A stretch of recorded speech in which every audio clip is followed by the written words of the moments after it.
श्री वाहिगुरु साहिब जी।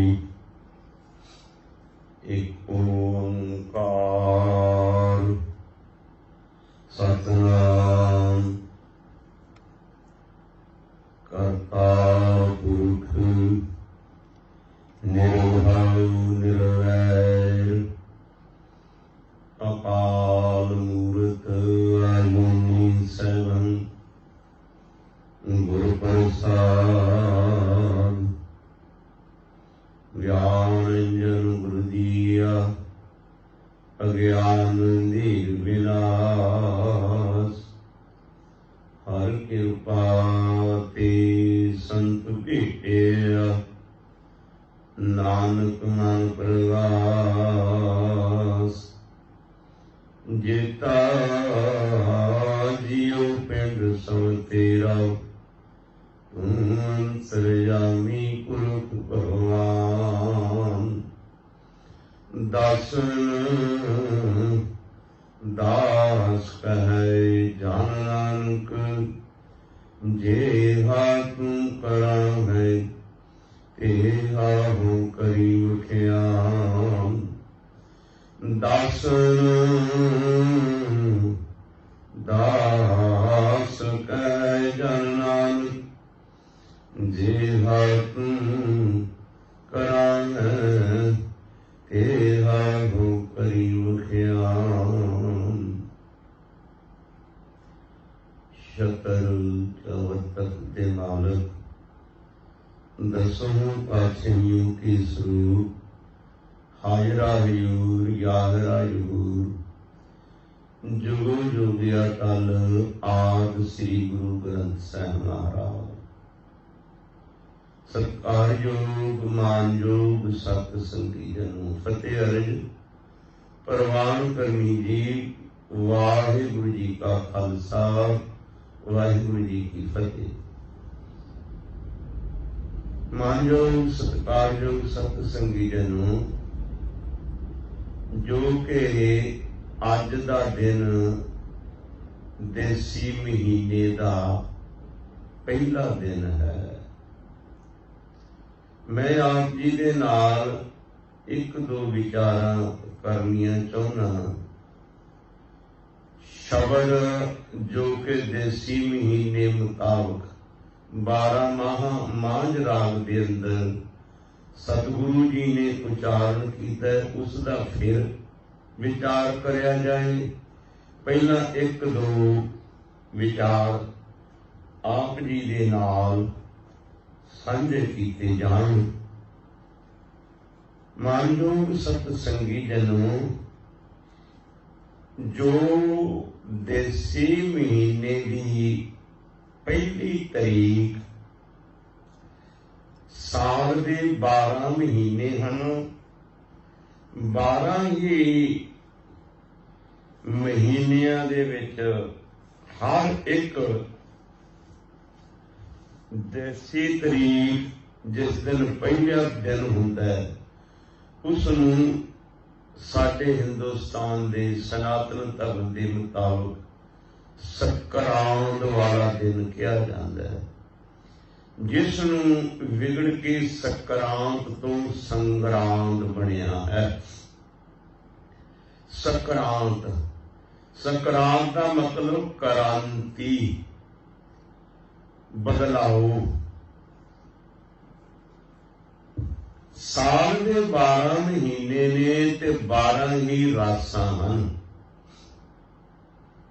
ते 12 रासां के मुताबिक जिहड़े सूरज के पुजारी लोग ने ना वो जिस दिन देसी महीने की पहली तारीख हुंदी है उस दिन वो पिछली रात नूं छड्ड के सूरज ते दूसरी रात दे विच आउंदा है।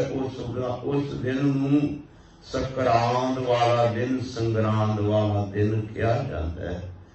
सनातनी लोग जो सूरज के पुजारी ने वो सूरज की पूजा करते हैं भी साडा सारा महीना सुख शांति पूर्वक बतीत होवे। पर सिख जगत सूरज का पुजारी नहीं। मैं अर्ज करा ਇਹ ਜਿਹੜੀ ਸੰਕਰਾਂਤ ਹੈ ਤੇ ਨਾਲ ਇਹਦੇ ਹੋਰ ਸਨਾਤਨ ਮਤ ਮੁਤਾਬਕ 9 ਦਿਨ ਹੋਰ ਪਵਿੱਤਰ ਗਿਣੇ ਜਾਂਦੇ ਨੇ, ਜਿਹਨਾਂ ਨੂੰ ਕਿ ਗੁਰੂ ਗ੍ਰੰਥ ਸਾਹਿਬ ਜੀ ਤਰਜੀਹ ਨਹੀਂ ਦਿੰਦੇ ਵਾਹਿਗੁਰੂ। ਕਿਉਂ? ਗੁਰੂ ਗ੍ਰੰਥ ਸਾਹਿਬ ਜੀ ਤੇ ਸਾਰੇ ਦਿਨ ਸਾਰਾ ਸਮਾਂ ਇੱਕੋ ਜਿਹਾ ਹੀ ਮੰਨਦੇ ਨੇ, ਕੋਈ ਦਿਨ ਚੰਗਾ ਨਹੀਂ, ਕੋਈ ਦਿਨ ਮਾੜਾ ਨਹੀਂ। ਇਹ ਗੁਰੂ ਗ੍ਰੰਥ ਸਾਹਿਬ ਜੀ ਦਾ ਉਪਦੇਸ਼ ਹੈ। ਤੇ ਸਨਾਤਨ ਧਰਮ ਦੇ ਮੁਤਾਬਕ 10 ਦਿਨ ਜਿਹੜੇ ਨੇ ਉਹਨਾਂ ਨੂੰ ਵਿਸ਼ੇਸ਼ਤਾਈ ਦਿੱਤੀ ਜਾਂਦੀ ਹੈ। 10 ਦਿਨਾਂ ਦੇ ਵਿੱਚ ਜਿਹੜੇ 2 ਦਿਨ ਹਨ ਸੂਰਜ ਦੇ ਨਾਲ ਸੰਬੰਧਿਤ ਤੇ 8 ਦਿਨ ਹਨ ਚੰਦਰਮਾ ਦੇ ਨਾਲ ਸੰਬੰਧਿਤ। ਸੂਰਜ ਦੇ ਨਾਲ ਹੈ ਸੰਕਰਾਂਤ, ਭਾਵ ਸੂਰਜ ਇੱਕ ਰਾਸ ਨੂੰ ਛੱਡ ਕੇ ਦੂਸਰੀ ਰਾਸ ਵਿੱਚ ਪ੍ਰਵੇਸ਼ ਹੁੰਦਾ, ਉਸ ਨੂੰ ਕਹਿੰਦੇ ਸੰਕਰਾਂਤ। ਤੇ ਸੂਰਜ ਦੇ ਪੁਜਾਰੀ ਉਹ ਸੰਕਰਾਂਤ ਸੰਗਰਾਂਦ ਵਾਲੇ ਦਿਨ ਰੱਬ ਨੂੰ ਯਾਦ ਕਰਦੇ ਨੇ ਜਾਂ ਸੂਰਜ ਦੀ ਪੂਜਾ ਕਰਦੇ ਨੇ ਵੀ ਦਿਨ ਚੰਗੇ ਨਿਕਲਣ। ਤੇ ਦੂਜਾ ਸੂਰਜ ਦੇ ਨਾਲ ਸੰਬੰਧਿਤ ਹੈ ਸੂਰਜ ਗ੍ਰਹਿਣ। ਇਹ 2 ਦਿਨ ਸੂਰਜ ਦੇ ਨਾਲ ਸੰਬੰਧ ਹਨ ਤੇ 8 ਦਿਨ ਜਿਹੜੇ ਨੇ ਉਹ ਚੰਦਰਮਾ ਦੇ ਨਾਲ ਸੰਬੰਧਿਤ ਹਨ। ਚੰਦਰ ਗ੍ਰਹਿਣ 1, ਪੂਰਨਮਾਸ਼ੀ 2, ਮੱਸਿਆ 3, ਚਾਨਣਾ ਐਤਵਾਰ 4, 2 ਇਕਾਦਸ਼ੀਆਂ 6 ਤੇ 2 ਅਸ਼ਟਮੀਆਂ 8। 8 ਦਿਨ ਇਹ ਚੰਦਰਮਾ ਦੇ ਨਾਲ ਸੰਬੰਧਿਤ ਹਨ। ਸਨਾਤਨ ਧਰਮ ਦਾ ਮੰਨਣਾ ਹੈ ਵੀ ਇਹ ਜਿਹੜੇ 10 ਦਿਨ ਹੈ, ਇਹਨਾਂ 10 ਦਿਨਾਂ ਨੂੰ ਜਦੋਂ ਵੀ ਕੋਈ ਦਿਨ ਹੋਵੇ, ਮੰਨ ਲਓ ਪੂਰਨਮਾਸ਼ੀ ਹੈ, ਸੰਗਰਾਂਦ ਹੈ, ਜਾਂ ਮੱਸਿਆ ਹੈ, ਜਾਂ ਇਕਾਦਸ਼ੀ ਹੈ, ਜਾਂ ਅਸ਼ਟਮੀ ਹੈ, ਇਹਨਾਂ ਦਿਨਾਂ ਦੇ ਵਿੱਚ ਗੰਗਾ ਇਸ਼ਨਾਨ ਕੀਤਾ ਜਾਏ ਤੇ ਬਹੁਤ ਵੱਡਾ ਫਲ ਮਿਲਦਾ ਹੈ। ਇਹ ਸਨਾਤਨ ਧਰਮ ਦਾ ਮੰਨਣਾ ਹੈ, ਸਿੱਖ ਧਰਮ ਦਾ ਮੰਨਣਾ ਨਹੀਂ। ਤੇ ਸਿੱਖ ਧਰਮ ਜਿਹੜਾ ਗੁਰੂ ਗ੍ਰੰਥ ਸਾਹਿਬ ਦਾ ਸਿੱਖ ਹੈ, ਨਾ ਤੇ ਉਹ ਸੂਰਜ ਨੂੰ ਮੰਨਦਾ ਤੇ ਨਾ ਹੀ ਚੰਦਰਮਾ ਨੂੰ ਮੰਨਦਾ। ਉਹ ਤੇ ਇੱਕ ਨਿਰੰਕਾਰ ਅਕਾਲ ਪੁਰਖ ਵਾਹਿਗੁਰੂ ਨੂੰ ਮੰਨਦਾ ਤੇ ਉਹਦੇ ਵਾਸਤੇ ਸਾਰੇ ਦਿਨ, ਸਾਰੇ ਮਹੀਨੇ, ਹਰ ਇੱਕ ਪਹਿਰ, ਹਰ ਇੱਕ ਘੰਟਾ, ਹਰ ਇੱਕ ਮਿੰਟ, ਹਰ ਇੱਕ ਸਕਿੰਟ ਇੱਕੋ ਜਿਹੇ ਹਨ। ਤੇ ਵਿਸ਼ੇਸ਼ ਉਹਦੇ ਵਾਸਤੇ ਕਿਹੜੇ ਨੇ? ਗੁਰੂ ਗ੍ਰੰਥ ਸਾਹਿਬ ਜੀ ਕਹਿੰਦੇ ਨੇ ਵਿਸ਼ੇਸ਼ ਦਿਨ ਕਿਹੜੇ ਨੇ ਉਹਦੇ ਵਾਸਤੇ, ਗੁਰਸਿੱਖ ਵਾਸਤੇ। ਨਾਨਕ ਸੋਈ ਦਿਵਸ ਸੁਹਾਵੜਾ, ਜਿਤ ਪ੍ਰਭ ਆਵੈ ਚਿਤ, ਜਿਤ ਦਿਨ ਵਿਸਰੈ ਪਾਰ ਬ੍ਰਹਮ, ਫਿਟ ਭਲੇ ਹੀ ਰੁੱਤ। ਹਜ਼ੂਰ ਕਹਿੰਦੇ ਜਿਸ ਦਿਨ ਪਰਮੇਸ਼ਵਰ ਯਾਦ ਆਵੇ ਉਹ ਸਮਾਂ ਸੁੰਦਰ ਹੈ, ਤੇ ਜਿਸ ਦਿਨ ਪਰਮੇਸ਼ਵਰ ਭੁੱਲ ਜਾਵੇ ਉਹ ਰੁੱਤ ਵੀ ਭਾਵੇਂ ਕਿੱਡੀ ਬਸੰਤ ਦੀ ਸੁੰਦਰ ਰੁੱਤ ਹੋਵੇ, ਉਸ ਨੂੰ ਵੀ ਗੁਰੂ ਸਾਹਿਬ ਜੀ ਨੇ ਫਟਕਾਰ ਦਿੱਤਾ ਹੈ। ਸਾਈ ਘੜੀ ਸੁਲੱਖਣੀ ਸ਼ਾਹੋ ਨਾਲ ਵਿਹਾਵੈ, ਜਿਹੜੀ ਪਰਮੇਸ਼ਵਰ ਦੇ ਨਾਲ ਮਿਲ ਕੇ ਸਮਾਂ ਬਤੀਤ ਹੋ ਜਾਏ ਉਹੀ ਵਧੀਆ। ਤੇ ਜਿਹੜਾ ਪਰਮੇਸ਼ਵਰ ਨੂੰ ਭੁੱਲ ਕੇ ਸਮਾਂ ਬਤੀਤ, ਉਹਦੇ ਵਰਗਾ ਭੈੜਾ ਸਮਾਂ ਕੋਈ ਨਹੀਂ। ਸਿੱਖ ਜਗਤ ਜਿਹੜਾ ਸੰਗਰਾਂਦ ਦਾ ਪੁਜਾਰੀ ਨਹੀਂ। ਮੈਨੂੰ ਕਿਸੇ ਨੇ ਸਵਾਲ ਕੀਤਾ ਵੀ ਤੁਸੀਂ ਸੰਗਰਾਂਦ ਕਿਉਂ ਮਨਾਉਂਦੇ ਆ? ਅਸੀਂ ਸੰਗਰਾਂਦ ਨਹੀਂ ਮਨਾਉਂਦੇ, ਗੁਰਸਿੱਖ ਸੰਗਰਾਂਦ ਨਹੀਂ ਮਨਾਉਂਦਾ। ਗੁਰੂ ਸਾਹਿਬ ਜੀ ਨੇ ਹੁਣ ਜੇ ਅਸੀਂ ਕਹੀਏ ਵੀ ਸਿੱਖ ਸੰਗਰਾਂਦ ਕਿਉਂ ਮਨਾਉਂਦਾ, ਤੇ ਗੁਰੂ ਸਾਹਿਬ ਜੀ ਨੇ 12 ਮਹੀਨੇ ਹਰ ਸਾਲ ਦੇ ਦੇਸੀ ਮਹੀਨੇ ਦੇ ਹਰ ਇੱਕ ਮਹੀਨੇ ਨੂੰ ਲੈ ਕੇ ਕੁਦਰਤੀ ਨਜ਼ਾਰਿਆਂ ਨੂੰ ਸਾਹਮਣੇ ਰੱਖ ਕੇ ਮਾਨਵਤਾ ਨੂੰ ਉਪਦੇਸ਼ ਦਿੱਤਾ ਹੈ। ਅਸੀਂ ਤੇ ਉਸ ਉਪਦੇਸ਼ ਨੂੰ ਦੁਹਰਾਉਣ ਵਾਸਤੇ ਸਿੱਖ ਸੰਗਤਾਂ ਦੇ ਮਨ ਵਿੱਚ ਗੁਰੂ ਸਾਹਿਬ ਜੀ ਦਾ ਬਖਸ਼ਿਆ ਹੋਇਆ ਉਪਦੇਸ਼, ਬਾਣੀ ਸਾਰੀ ਗੁਰੂ ਸਾਹਿਬ ਜੀ ਦੀ ਮਾਨਵਤਾ ਵਾਸਤੇ ਉਪਦੇਸ਼ ਹੈ। ਗੁਰੂ ਸਾਹਿਬ ਜੀ ਨੇ ਜੋ ਸਾਡੇ ਜੀਵਨ ਅੰਦਰ ਘਟਨਾਵਾਂ ਘਟਦੀਆਂ ਨੇ, ਉਹਨਾਂ ਘਟਨਾਵਾਂ ਨੂੰ ਲੈ ਕੇ ਹੀ ਸਾਨੂੰ ਉਪਦੇਸ਼ ਦਿੱਤਾ ਹੈ। ਜਿਵੇਂ ਹੁਣ 12 ਮਹੀਨੇ ਸਾਲ ਦੇ ਤੇ ਹਰ ਇੱਕ ਮਹੀਨੇ ਦੇ ਕੁਦਰਤੀ ਨਜ਼ਾਰਿਆਂ ਨੂੰ ਸਾਹਮਣੇ ਰੱਖ ਕੇ ਸਤਿਗੁਰੂ ਨੇ ਉਪਦੇਸ਼ ਦਿੱਤਾ ਹੈ। ਫਿਰ ਦਿਨ ਰੈਣ, ਆ ਜਿਹੜੀ 12 ਮਹਾ ਮਾਝ ਰਾਗ ਹੈ ਨਾ, ਇਸ ਦੇ ਜਦੋਂ 12 ਮਹਾਨਾਮੇ ਬਾਣੀ ਸੰਪੂਰਨ ਹੋ ਜਾਂਦੀ ਹੈ ਤੇ ਇਹਦੇ ਨਾਲ ਦਿਨ ਰਹਿਣ ਬਾਣੀ ਸ਼ੁਰੂ ਹੁੰਦੀ ਹੈ ਰਾਗ ਮਾਝ ਦੇ ਵਿੱਚ ਹੀ। 12 ਮਾਹ ਦੀ ਬਾਣੀ ਜਿਸ ਵੇਲੇ ਸੰਪੂਰਨ ਹੋ ਜਾਂਦੀ ਹੈ, ਇਹਦੇ ਦੇ ਨਾਲ ਹੀ ਦਿਨ ਰਹਿਣ ਬਾਣੀ ਸ਼ੁਰੂ ਹੁੰਦੀ ਹੈ। ਤੇ ਸਤਿਗੁਰੂ ਜੀ ਨੇ ਤੇ ਸਾਨੂੰ ਮਹੀਨਿਆਂ ਦੇ, ਦਿਨਾਂ ਦੇ ਨਾਲ, ਪਹਿਰਾਂ ਦੇ ਨਾਲ, ਘੜੀਆਂ ਦੇ ਨਾਲ, ਮਿੰਟਾਂ ਸਕਿੰਟਾਂ ਚਸੇ ਪਲਿਆਂ ਦੇ ਨਾਲ ਸਾਨੂੰ ਸਿਰਫ ਕੇਵਲ ਉਪਦੇਸ਼ ਦੇਣਾ ਕੀਤਾ। ਇਹ ਸਾਡੇ ਜੀਵਨ ਵਿੱਚ ਜੋ ਘਟਨਾਵਾਂ ਘਟਦੀਆਂ ਨੇ ਤਾਂ ਕਿ ਸਾਨੂੰ ਛੇਤੀ ਸਮਝ ਆ ਜਾਏ। ਹੁਣ ਜੇ ਅਸੀਂ ਗੱਲ ਕਰੀਏ ਕਿ ਗੁਰੂ ਸਾਹਿਬ ਜੀ ਤੇ ਗੱਲ ਕਰਦੇ ਨੇ, ਅੱਜ ਦਾ ਜਿਹੜਾ ਮਹੀਨਾ ਹੈ, ਹੁਣ ਹਿੰਦੁਸਤਾਨ ਦੇ ਅੰਦਰ, ਭਾਰਤ ਦੇ ਅੰਦਰ, ਖਾਸ ਕਰਕੇ ਪੰਜਾਬ ਦੇ ਖਿੱਤੇ ਦੇ ਅੰਦਰ ਜਿਹੜਾ ਭਾਦਰੋਂ ਦਾ ਮਹੀਨਾ ਹੈ, ਉਸ ਮਹੀਨੇ ਦੇ ਵਿੱਚ ਚੁਮਾਸੇ ਲੱਗਦੇ ਨੇ। ਬਾਰਿਸ਼ ਪੈ ਗਈ, ਹਵਾ ਬੰਦ ਹੋ ਗਈ, ਇਤਨੀ ਬੁਰੀ ਗਰਮੀ ਪੈਂਦੀ ਹੈ, ਭੜਾਸ ਨਿਕਲਦੀ ਜ਼ਮੀਨ ਵਿੱਚੋਂ, ਕਈ ਵਾਰੀ ਤੇ ਕਈਆਂ ਇਨਸਾਨਾਂ ਦੀ ਮੌਤ ਵੀ ਹੋ ਜਾਂਦੀ ਹੈ। ਜਿਹੜਾ ਭਾਦਰੋਂ ਦਾ ਮਹੀਨਾ ਹੈ, ਉਹਨੂੰ ਕਹਿੰਦੇ ਨੇ ਵੀ ਉਸ ਮਹੀਨੇ ਦੇ ਵਿੱਚ ਬਾਰਿਸ਼ ਪੈ ਗਈ, ਹਵਾ ਬੰਦ ਹੋ ਗਈ, ਅਤਿਅੰਤ ਗਰਮੀ, ਸੂਰਜ ਦੀ ਗਰਮੀ ਦੇ ਨਾਲ ਧਰਤੀ ਤੋਂ ਭੜਾਸ ਨਿਕਲਣ ਲੱਗ ਪੈਂਦੀ ਹੈ ਤੇ ਦੂਜੀ ਹਵਾ ਬੰਦ ਹੋ ਜਾਂਦੀ ਤੇ ਇਨਸਾਨ ਵਿਆਕੁਲ ਹੋ ਜਾਂਦਾ ਹੈ। ਉਸ ਵਿਆਕੁਲਤਾ ਨੂੰ ਵੇਖ ਕੇ ਸਤਿਗੁਰੂ ਜੀ ਨੇ ਵੇਖਿਆ ਵੀ ਭਾਦਰੋਂ ਦਾ ਮਹੀਨਾ ਲੰਘਿਆ ਤੇ ਅੱਸੂ ਦਾ ਮਹੀਨਾ ਆਇਆ, ਕੁਝ ਸ਼ਾਂਤੀ ਮਿਲੀ ਇਨਸਾਨ ਨੂੰ, ਕੁਝ ਸ਼ਾਂਤੀ, ਕੁਝ ਇਸ ਦੇ ਮਨ ਨੂੰ, ਤਨ ਨੂੰ ਸ਼ਾਂਤੀ ਮਿਲੀ। ਤੇ ਸਤਿਗੁਰੂ ਜੀ ਨੇ ਅੱਸੂ ਦੇ ਮਹੀਨੇ ਨੂੰ ਮੁੱਖ ਰੱਖ ਕੇ ਉਪਦੇਸ਼ ਦੇ ਦਿੱਤਾ। ਜਿਵੇਂ ਭਾਦਰੋਂ ਦੇ ਮਹੀਨੇ ਵਿੱਚ ਇਨਸਾਨ ਦੋ ਚਿਤਾ ਰਹਿੰਦਾ। ਕਿਉਂ ਦੋ ਚਿਤਾ ਰਹਿੰਦਾ? ਕਿਉਂ ਭਾ ਦੋਵੇਂ ਭਰਮ ਭੁਲਾਣੀਆਂ, ਭਾ ਦੋ, ਕਿਤੇ ਦੋ ਭਾ ਹੋਣ ਤੇ ਨਾ ਕਿਸੇ ਮਾਰਕੀਟ ਦੇ ਵਿੱਚ ਇੱਕ ਚੀਜ਼ ਦੇ ਤੇ ਇਨਸਾਨ ਦੋ ਚਿਤਾ ਹੋ ਜਾਂਦਾ ਵੀ ਦੋ ਰੇਟ ਨੇ, ਦੋ ਭਾ ਨੇ ਇੱਕ ਚੀਜ਼ ਦੀ, ਗੱਲ ਕੀ ਹੈ? ਅੰਦਰ ਦੁਬਿਧਾ ਪੈਦਾ ਹੋ ਜਾਂਦੀ ਹੈ। ਤੇ ਭਾਦਰੋਂ ਦੇ ਮਹੀਨੇ ਅੰਦਰ ਵੀ ਇਨਸਾਨ ਦੇ ਅੰਦਰ ਦੁਬਿਧਾ ਹੀ ਪੈਦਾ ਰਹਿੰਦੀ ਹੈ। ਕਿਉਂ ਕਿ ਕਈ ਵਾਰੀ ਕਾਲੀਆਂ ਘਟਾਵਾਂ ਚੜ ਕੇ ਆਉਂਦੀਆਂ, ਇਨਸਾਨ ਕਹਿੰਦੇ ਜਲ ਥਲ ਹੋ ਜਾਵੇਗਾ, ਮਿੰਟਾਂ ਦੇ ਵਿੱਚ ਛਾਈ ਮਾਈ ਹੋ ਜਾਂਦੀਆਂ, ਇੱਕ ਬੂੰਦ ਨਹੀਂ ਗਿਰਦੀ ਡਿੱਗਦੀ।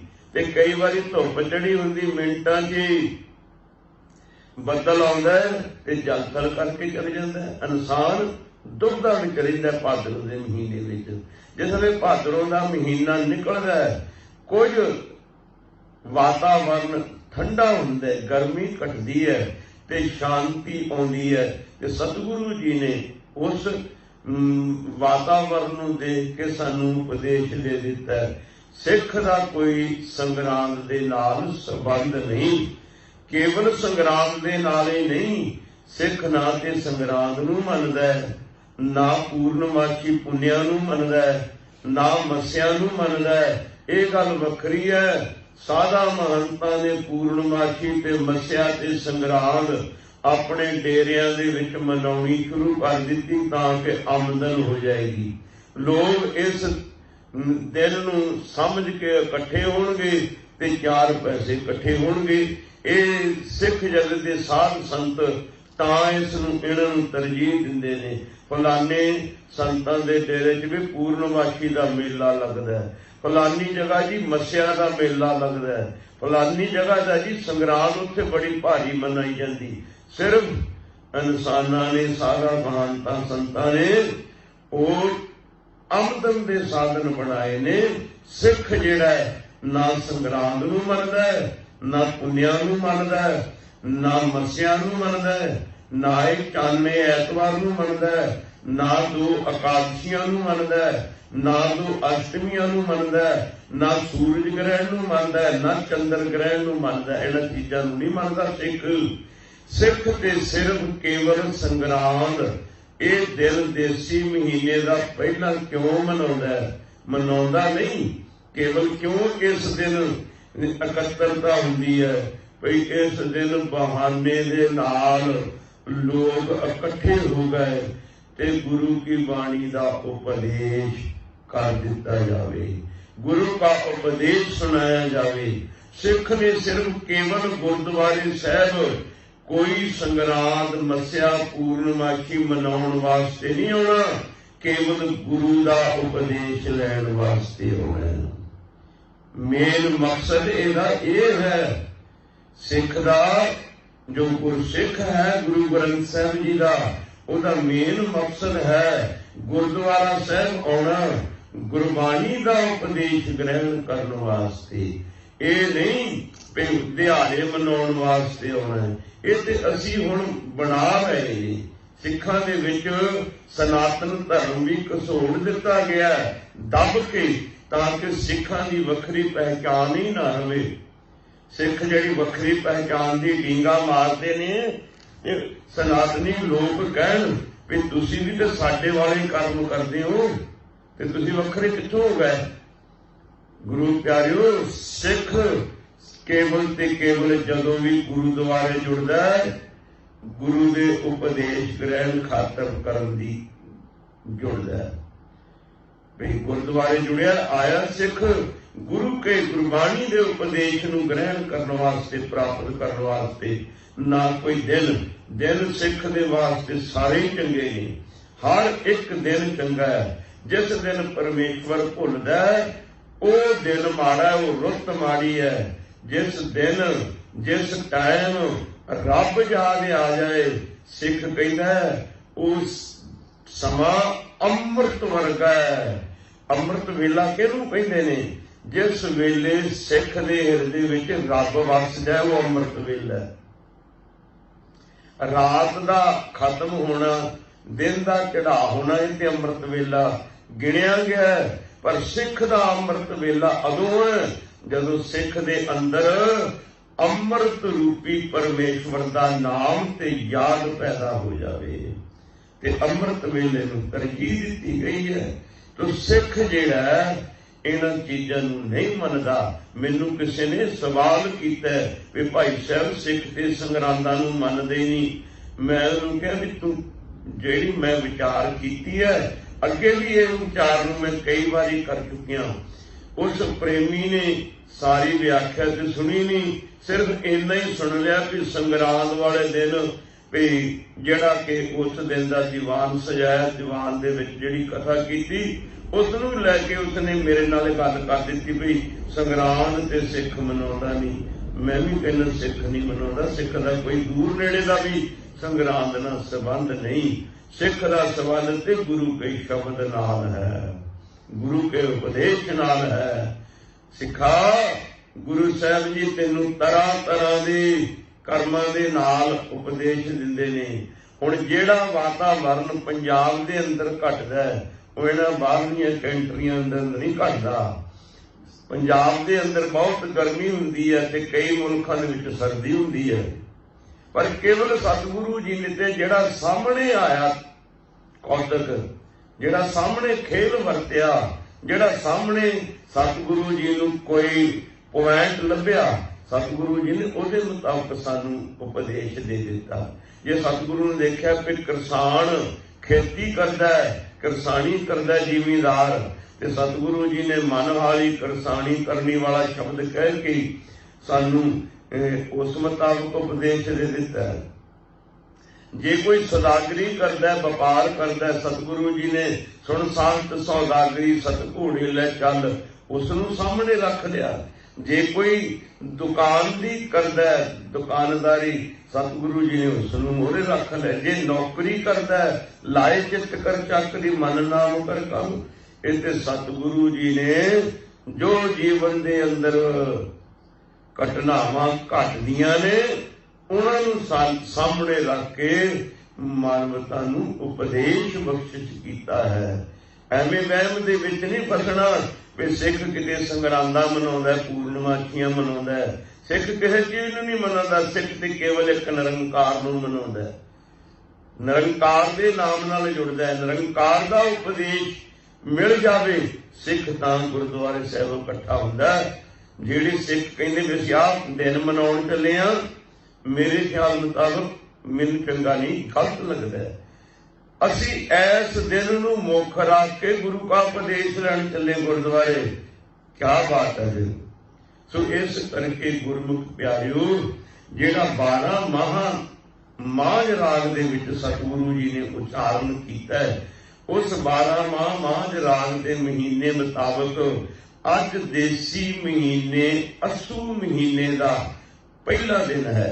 ते सतगुरु सानू कुदरती नज़ारिਆਂ ਨੂੰ ਵੇਖ के की उपदेश दिंदे। जिवें पहला भी आप नूं दस्सिया है भी भादरों दे विच बड़ी गर्मी हुंदी है, चमासे लगदे ने, ते ਉਹ जिसले निकलदा है ते असू दे विच कोई ठंड दा वातावरण बनदा है ते जीव कोई सुख दा साह लैंदा है, इस्तरी सुख दा साह लैंदी है। ते इसे तरह जीव रूप इस्तरी, जिवें प्रतख इस्तरी औरत अपने पति नूं मिलना चाहुंदी है सोहणे सुहावणे मौसम दे अंदर, इसे तरह ये जीव जिहड़ा जीव रूप इस्तरी मनुख जिहड़ा सोहणे सुहावणे मौसम दे अंदर एक निरंकार नूं मिलना चाहुंदा है, याद करना चाहुंदा है। तो गुरु साहब जी की फरमाउंदे ने, असन प्रेम वागड़ा क्यों मिलिया हर जाए, मन तन प्यास दर्शन घणी कोई आन मिलावे माए। असन प्रेम उमाहड़ा, असू दे महीने विच वातावरण ठंडा सोहना वेख के ते इस इंसान दे अंदर प्रेम ने उछाला खाधा, प्रेम दियां तरंगां उठियां, प्रेम दियां लहरां उठियां। असुर प्रेम उमाहड़ा क्यों मिलिया हर जाए, किस तरह हरि परमेश्वर नूं मिलिया जाए, किस तरह उहदे नाल जुड़िया जाए। हजूर कहंदे ने, मन तन प्यास दर्शन घणी कोई आन मिलावे माए। मन दे विच भी ते तन दे विच भी पति परमेश्वर नूं मिलण दी प्यास, पतु परमेश्वर नूं पति परमेश्वर नूं मिलण दी तांग इस मन दे अंदर पैदा होई कि किस तरह उस वाहिगुरु नूं मिलिया जावे। जो जीव वाहिगुरु दे प्रेमी हन, जो रब दी बंदगी करन वाले हन, जो समझदे हन भई ਇਹ ਮਨੁੱਖਾ जीवन किसी खास कर्म करने वास्ते मिलिया, ये इस वास्ते नहीं मिलिया भी आए ते काम कार कीता ते लंगर पानी छक के ते घराटे मार लै सौ के गुजारता। इस वास्ते नहीं आए सी मनुख, इस वास्ते नहीं धरती ते आया। ये ते काम पशु भी करते ने, खाधा पीता, बैल रखिया, कोई झोटा रखिया, कोई खोता रखिया, घोड़ा रखिया, मालिक नूं पट्ठे पाउंदा वो खा लैंदा, मालिक उहदे कोल काम लैंदा, तीसरा काम सौ के गुजार दिंदा समा। ते जे ये भी यही काम करे मनुख भी, ते फिर पशु नालों इहदे च वखरेवा की होया, फिर विशेष किस्म दा भी पशु ही आ। ये मनुख है, मनुख तां है जे मनुखां वाले काम होण। करतूत पशु की मानस जात लोक विचारा करे दिन रात। मनुख तां है जे मनुखां वाले कर्म होण, जे करतूतां पशुआं वालियां होण ते फिर पशु ही है विशेष किस्म दा। हजूर पातशाह जी कहंदे ये बंदगी करन वास्ते आया। एक भगत भगवान जह प्राणी कै नाहे मन, जैसे सूकर स्वान नानक मानो ताहे तन। एक रब की बंदगी, एक रब का नाम जिस इंसान के अंदर नहीं, जिस तरह शहर का सूर ते कुत्ता फिरते ने उस तरह का वो इंसान है। गुरु साहब जी ने तो इस तक कह दिता है। सो ये इंसान बंदगी करने वास्ते आया है, इस जीवन को सफल बनाने वास्ते आया है, टाइम पास करने वास्ते नहीं आया। ज्यादातर असीं एक दूजे नूं मिलीए, सुनाओ जी की हाल है, वो अगों बड़ी वधिया गल करदा, कहंदा जी टाइम बड़ा सोहना पास हो रहा है। फिर उन्होंने पूछा जाए टाइम पास हो रहा, टाइम तो पशु पंछी भी करी जाते हैं पास, फिर तू भुलेखे में टाइम पास नहीं करना, पशु पंछी टाइम पास करते नहीं। टाइम नूं सफल बनाना है, इस जीवन नूं सफल बनाना है, ये मनुखा जन्म सफल बनाना है, इस वास्ते आए हैं। तो इस मनुख दे अंदर दुनियावी वातावरण नूं वेख के मन अंदर परमेश्वर नूं मिलण दी तांग प्यार पैदा होया ते ख्याल पैदा होया कि किस तरह उसनूं मिलिया जावे। ते अगे हजूर दसदे ने, संत सहाई प्रेम के और तिन कै लागा पाए, विण प्रभ क्यों सुख पाई है दूजी नाही जाए। संत सहाई प्रेम के जिहड़े बंदगी वाले हन, जां कह लिया जावे अच्छे गुण वो संत ने। अच्छे गुण जिहड़े ने परमेश्वर नूं मिलण दे विच सहायक बनदे ने। गुणां दे मुताबिक ही अमल जे कीते दुनिया विच दरगाह आए कम, पुन दान जो बीज दे सब धर्म राय कह जाही। जो तू कर्म करदा चंगे माड़े वो तेरे नाल जाते ने। ते चंगे कर्म जिहड़े ने, चंगे गुण जिहड़े ने, सत संतोख दया धर्म सील सुच संजम, ये सारे कर्म जिहड़े ने परमेश्वर नूं मिलाउण दे विच सहायक हुंदे ने। गुण ही संत हन। मैं बड़ी बारी आप दे नाल विचार कीती है, एक इंसान दे विचार बुरे ने ते वेखण वाला कहंदा ये बंदा नहीं है ते राक्षस है।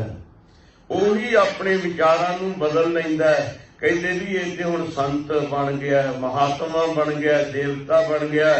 बंदा ते ਉਹੀ है, जीवन दे गुण बदल लाए ते संत बन गया, जीवन दे माड़े कर्म हो गए ते राक्षस बन गया। सो संत कौन है? संत है गुण। तो हजूर कहते संत सहाई प्रेम के और तिनके लागा पाए। ਜਿਹਦੇ ਅੰਦਰ ਚੰਗੇ ਗੁਣ ਹੋਣਗੇ ਉਹਨੂੰ ਹੀ ਅਸੀਂ ਸੰਤ ਕਹਾਂਗੇ ਨਾ, ਵੀ ਚੰਗੇ ਗੁਣਾ ਕਰਕੇ ਸੰਤ ਕਿਹਾ ਜਾਂਦਾ ਹੈ। ਤੇ ਹਜੂਰ ਕਹਿੰਦੇ ਸੰਤ ਸਹਾਈ ਪ੍ਰੇਮ ਕੀ ਹਉ ਤਿਨ ਕਹਿ ਲਾਗਾ ਪਾਏ।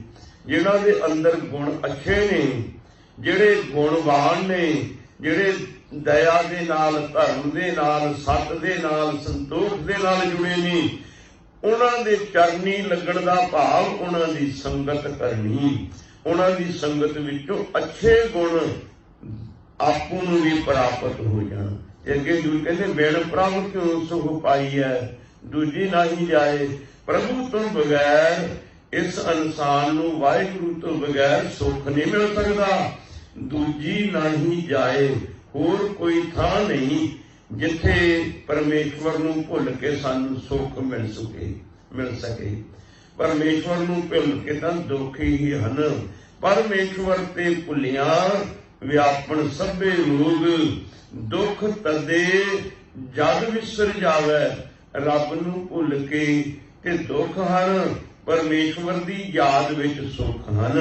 सो इस करके परमेश्वर तो बगैर होर कोई थां नहीं, वाहिगुरू निरंकार तो बगैर कोई थां नहीं जिथों इस इंसान नूं आत्मक जीवन मिल सके। जिनी चाखिया प्रेम रस से तृप्त रहे आगार। आप त्याग विनती कर लिहु प्रभु लड़लाय। जिनी चाखिया प्रेम रस, जिन्हां ने प्रेम दा रस माणिया। गोबिंद भाओ भगत दा भुखा, जिन प्रेम कियो तिन ही प्रभ पायो। जिन्हां ने परमेश्वर दे प्रेम दा रस चखिया ना, वो तृप्त हो गए, प्रसन्न हो गए, रज गए। जिहड़े इंसान ने कदे परमेश्वर दे प्यार दा रस माणिया ही नहीं, ਉਹਨੂੰ ਪਰਮੇਸ਼ਵਰ ਦੇ ਪਿਆਰ ਦੇ ਰਸ ਦੀ ਕੀ ਕਦਰ ਹੋਵੇਗੀ, ਕੀ ਸਮਝ ਹੋਵੇਗੀ। ਉਸ ਨੂੰ ਹੀ ਸਮਝ ਹੋ ਸਕਦੀ ਹੈ ਨਾ ਜੋ ਉਸ ਚੀਜ਼ ਦਾ ਅਭਿਲਾਸ਼ੀ ਹੈ, ਉਸ ਚੀਜ਼ ਦੀ ਵਰਤੋਂ ਕਰਨ ਵਾਲਾ ਹੈ। ਅੰਮ੍ਰਿਤ ਕੀ ਸਾਰ ਸੂਈ ਜਾਣੈ, ਜੇ ਅੰਮ੍ਰਿਤ ਕਾ ਵਪਾਰੀ ਜੀਓ। ਜਿਹੜਾ ਅੰਮ੍ਰਿਤ ਦਾ ਵਪਾਰੀ ਹੈ ਉਹੀ ਨਾਮ ਰੂਪ ਅੰਮ੍ਰਿਤ ਦੀ ਕਦਰ ਜਾਣਦਾ ਹੈ। ਹੀਰੇ ਦੀ ਕਦਰ ਜੌਹਰੀ ਜਾਣਦਾ ਹੈ। ਜੇ ਕਹਿੰਦੇ ਕੁਮਹਾਰ ਨੂੰ ਹੀਰਾ ਲੱਭਿਆ, ਉਹਨੇ ਕਿਹਾ ਖੋਤੇ ਦੇ ਗਲ ਵਿੱਚ ਪਰੋ ਕੇ ਪਾ ਦਿਆਂਗੇ। ਉਹਨੂੰ ਕੀ ਕਦਰ ਹੈ ਹੀਰੇ ਦੀ? ਹੀਰੇ ਦੀ ਤੇ ਜੌਹਰੀ ਨੂੰ ਕਦਰ ਹੈ। ਜੇ ਉਹ ਹੀਰਾ ਲੈ ਕੇ ਅਗਲਾ ਸਬਜ਼ੀ ਵਾਲੀ ਦੁਕਾਨ ਤੇ ਗਿਆ, ਉਹ ਕਹਿੰਦਾ 2 ਮੂਲੀਆਂ ਲੈ ਲੈ ਜਾਂ 2 ਗੋਭੀ ਦੇ ਫੁੱਲ ਲੈ, ਹੋਰ ਕੁਝ ਨਹੀਂ ਦੇ ਸਕਦਾ। ਤੇ ਜੇ ਉਹ ਹੋਰ ਕਿਤੇ ਗਿਆ ਵੀ ਪੱਥਰ ਬਹੁਤ ਸੋਹਣਾ ਹੈ, ਵੀ ਲੈ ਵੀ ਤੈਨੂੰ 2 ਗਜ ਕੱਪੜਾ ਦੇ ਦੇਣਾ, ਕੱਪੜੇ ਦੀ ਦੁਕਾਨ ਤੇ ਗਿਆ। ਤੇ ਜਦੋਂ ਉਹ ਜੌਹਰੀ ਦੇ ਕੋਲ ਪਹੁੰਚਿਆ, ਜੌਹਰੀ ਨੇ ਉਹਦੇ ਅੱਗੇ 100 ਰੁਪਇਆ ਰੱਖ ਕੇ ਸਾਖੀ ਤੇ ਲੰਬੀ ਆ ਸੁਣਾਉਂਦੀ, ਮੈਂ ਤੇ ਆਪਣਾ ਪੁਆਇੰਟ ਹੀ ਲਿਆ। ਜੌਹਰੀ ਨੇ 100 ਰੁਪਇਆ ਦਿੱਤਾ ਵੀ ਮੈਂ ਤੇ ਦਰਸ਼ਨ ਦੀ ਭੇਟ ਹੀ 100 ਦਿਨਾ, ਹੋਰ ਮੈਂ ਖਰੀਦ ਨਹੀਂ ਸਕਦਾ, ਇਹਦਾ ਮੁੱਲ ਮੇਰੇ ਕੋਲ ਹੈ ਨਹੀਂ। ਸੋ ਹੀਰੇ ਦੀ ਕਦਰ ਜੌਹਰੀ ਪਾ ਸਕਦਾ ਹੈ। ਨਾਮ ਪਰਮੇਸ਼ਵਰ ਦੇ ਪਿਆਰ ਦੀ ਕਦਰ ਉਹੀ ਪਾ ਸਕਦੇ ਜਿਨ੍ਹਾਂ ਨੇ ਪਰਮੇਸ਼ਵਰ ਦੇ ਪਿਆਰ ਦਾ ਆਨੰਦ ਮਾਣਿਆ ਹੈ। ਤੋ ਹਜ਼ੂਰ ਕਹਿੰਦੇ ਆਪ ਤਿਆਗ ਬੇਨਤੀ ਕਰ ਹੈ, ਲਿਹੂ ਪ੍ਰਭੂ ਲੜ ਲਾਏ। ਆਪਾ ਭਾਵ ਤਿਆਗ ਕੇ, ਮੈਂ ਨੂੰ ਤਿਆਗ ਕੇ, ਹਉਮੈ ਨੂੰ ਤਿਆਗ ਕੇ ਪਰਮੇਸ਼ਵਰ ਅੱਗੇ ਬੇਨਤੀ ਕਰ ਇਨਸਾਨ ਵੀ ਹੇ ਵਾਹਿਗੁਰੂ ਮੈਨੂੰ ਆਪਣੇ ਲੜ ਆਪਣੇ ਚਰਨਾਂ ਨਾਲ ਲਾ ਲੈ। ਜਿਤਨੀ ਦੇਰ ਤੇਰੇ ਅੰਦਰ ਮੈਂ ਹੈ ਨਾ, ਹਉਮੈ ਹੈ, ਉਨੀ ਦੇਰ ਤੂੰ ਪਰਮੇਸ਼ਵਰ ਦੇ ਲੜ ਨਹੀਂ ਲਾ ਸਕਦਾ। ਜਬ ਹਮ ਹੋਤੇ ਤਬ ਤੂੰ ਨਹੀਂ, ਅਬ ਤੂੰ ਹੀ ਮੈਂ ਨਹੀਂ। ਜਿੰਨਾ ਦੇਰ ਅੰਦਰ ਮੈਂ ਹੈ ਉਧਰ ਉਹਨਾਂ ਚਿਰ ਪਰਮੇਸ਼ਵਰ ਨਹੀਂ ਆਉਂਦਾ। ਤੇ ਜਦੋਂ ਮੈਂ ਮਿਟ ਜਾਵੇਗੀ, ਹਉਮੈ ਨਾਮੈ ਨਾਲ ਵਿਰੋਧ ਹੈ, ਦੋਏ ਨਾ ਵਸੇ ਇਕਠਾਏ। ਰੱਬ ਤੇ ਮੈਂ ਇੱਕ ਜਗ੍ਹਾ ਨਹੀਂ ਰਹਿ ਸਕਦੇ, ਨਾਮ ਤੇ ਮੈਂ ਇੱਕ ਜਗ੍ਹਾ ਨਹੀਂ ਰਹਿ ਸਕਦੀ। ਜਦੋਂ ਅੰਦਰੋਂ ਮੈਂ ਖਤਮ ਹੋ ਗਈ, ਆਪਣੀ ਹਸਤੀ ਮਿਟ ਗਈ, ਦਾਣਾ ਖਾਕ ਮੈਂ ਮਿਲ ਕਰ ਗੁਲੋ ਗੁਲਜ਼ਾਰ ਹੋਤਾ ਹੈ। ਜਦੋਂ ਦਾਣਾ ਮਿੱਟੀ ਦੇ ਵਿੱਚ ਮਿੱਟੀ ਹੁੰਦਾ, ਫਿਰ ਉਹਦੀ ਹਸਤੀ ਕਾਇਮ ਹੁੰਦੀ ਹੈ, ਫਿਰ ਉਹ ਪੌਦਾ ਬਣਦਾ, ਫਿਰ ਫਲ ਦਿੰਦਾ। ਇਸੇ ਤਰ੍ਹਾਂ ਜਦੋਂ ਇਹਨੇ ਆਪਣੀ ਹਸਤੀ ਮਿਟਾ ਲਈ ਤੇ ਫਿਰ ਪਰਮੇਸ਼ਵਰ ਦੇ ਅੰਦਰ ਪ੍ਰਗਟ ਹੋ ਜਾਏਗਾ। ਤੋ ਇਹ ਬੇਨਤੀ ਕਰ ਆਪਾ ਭਾਵ ਨੂੰ ਮਾਰ ਕੇ, ਮੈਂ ਨੂੰ ਤਿਆਗ ਕੇ ਵੀ ਪਰਮੇਸ਼ਵਰ ਜੀ ਆਪਣੇ ਲੜ ਲਾ ਲਓ। ਅੱਗੇ ਹਜ਼ੂਰ ਫਰਮਾਉਂਦੇ ਨੇ ਜੋ ਹਰ ਕੰਤ ਮਲਾਇਆ, ਸੇ ਵਿਛੜ ਕਤਹਿ ਨ ਜਾਏ। ਜੋ ਹਰ ਕੰਤ ਮਲਾਇਆ, ਜਿਨ੍ਹਾਂ ਨੂੰ ਪਰਮੇਸ਼ਵਰ ਨੇ ਕੰਤ ਕਹਿੰਦੇ ਨੇ ਪਤੀ ਨੂੰ। ਪਤੀ ਪਰਮੇਸ਼ਵਰ ਨੇ ਜਿਹੜੇ ਜੀਵ ਰੂਪ ਇਸਤਰੀਆਂ ਨੂੰ ਆਪਣੇ ਨਾਲ ਮਿਲਾ ਲਿਆ ਨਾ, ਸੇ ਵਿਛੜ ਕਤੇ ਨਾ ਜਾਏ। ਉਹਦੇ ਪਰਮੇਸ਼ਵਰ ਨਾਲੋਂ ਵਿਛੜ ਕੇ 84 ਦੇ ਗੇੜ 'ਚ ਨਹੀਂ ਪੈਂਦੀਆਂ ਜੀਵ ਰੂਪ ਇਸਤਰੀਆਂ। ਜਿਹੜਾ ਜੀਵ ਰੂਪ ਇਸਤਰੀਆਂ ਨੂੰ ਭਲੀ ਪੂਰਨ ਪਰਮੇਸ਼ਵਰ ਨੇ ਆਪਣੇ ਨਾਲ ਮਿਲਾ ਲਿਆ ਹੈ। ਪ੍ਰਭ ਵਿਣ ਦੂਜਾ ਕੋ ਨਹੀਂ, ਨਾਨਕਾਰ ਸਰਣਾਏ। हे प्रभु, हे वाहिगुरु, तेरे तो बगैर कोई दूजा है नहीं जेदी मैं शरण लै सकां, जेदी मैं शरण विच जा सकां। केवल ते केवल एक तेरी ही शरण है जो मैनू इस भव सागर तो भै दे समुंदर तो पार लगा सकती है। ते हजूर अस्सू महीने की पंक्ति समाप्ति जी की कहते ने, प्रभु दूजा को नहीं, नानकार सरनाए। नानक तेरी शरण विच है, होर मैं दूजे नूं किसे नूं नहीं जानदा। अस्सू सुखी वसंदियां जिन्हां लिया हर राए। अस्सू दे महीने मुताबक हजूर कहते ने ਉਹ ਜੀਵ ਰੂਪ ਇਸਤਰੀਆਂ ਸੁਖੀ ਹਨ ਜਿਨ੍ਹਾਂ ਮਾਇਆ ਹਰ ਰਾਏ। ਮਾਇਆ ਦਾ ਮਤਲਬ ਹੁੰਦਾ ਕਿਰਪਾ ਬਖਸ਼ਿਸ਼, ਜਿਨ੍ਹਾਂ ਦੇ ਉੱਤੇ ਪਰਮੇਸ਼ਵਰ ਦੀ ਬਖਸ਼ਿਸ਼ ਹੋ ਗਈ, ਉਹ ਜੀਵ ਰੂਪ ਇਸਤਰੀਆਂ ਸੁਖੀ ਹੋ ਗਈਆਂ। ਜਿਹੜਾ ਜੀਵ ਰੂਪ ਇਸਤਰੀਆਂ ਦੇ ਮਨ ਵਿੱਚ प्रभु परमेश्वर नूं मिलण दा चाव पैदा होया, मन विच हुलास पैदा होया, मन विच प्रेम उत्पन्न होया कि प्रभु नूं मिलना। ते जदों उन्हां ने प्रभु परमेश्वर नूं मिल लिया ते फिर हजूर कहंदे ने उन्हां दे अंदर आत्मक तौर ते सजीवी सुख मिल गया। परमेश्वर ने किरपा की। सो गुरमुख प्यारिओ, ये याद रखना, जदों गुरबाणी नूं सुनना, गुरु घर आउणा, असीं ये दिन दुन मनाउण वास्ते नहीं आउणा, असीं दिल दे सन्मुख रख के केवल परमेश्वर दी उपदेश की प्राप्ति करने वास्ते आउणा, गुरबाणी दी प्राप्ति करने वास्ते आउणा, ना कि असीं दिनां दुनां नूं मनाउणा। सिख दे वास्ते दिन सारे इक्को जिहे हन। जिहड़ा वो प्रेमी मैनूं सवाल करदा सी, मैं उस नूं भी बेनती करां जरा चंगी तरह कोई भी चीज उहनूं सुन के ते फिर किसी दे नाल अगे गल करनी चाहिदी है। सो होईयां भुलां गलतियां दी दास खिमा चाहुंदा है, खिमा करना जी। सो अगे कल के दिन विच आपां जो कि आपां माझ राग दी वार लड़ीवार आरंभ कीती, ਉਹਦੇ ਆਪਾਂ 19ਵੀਂ पौड़ी का सलोकां का विचार करांगे। की उपदेश सतगुरु जी उत्ते दिंदे ने। अज इतना ही। सो गुरु साहब किरपा करन, होईयां भुलां गलतियां दी खिमा देण ते साडे जीवन विच वस जाए परमेश्वर दा नाम। जीवन हो जाए लोक सुखिए, परलोक सहेले, नानक हर प्रभ आपे मिले। बुलाओ फतेह। वाहिगुरू जी का खालसा, वाहिगुरू जी की फतेह।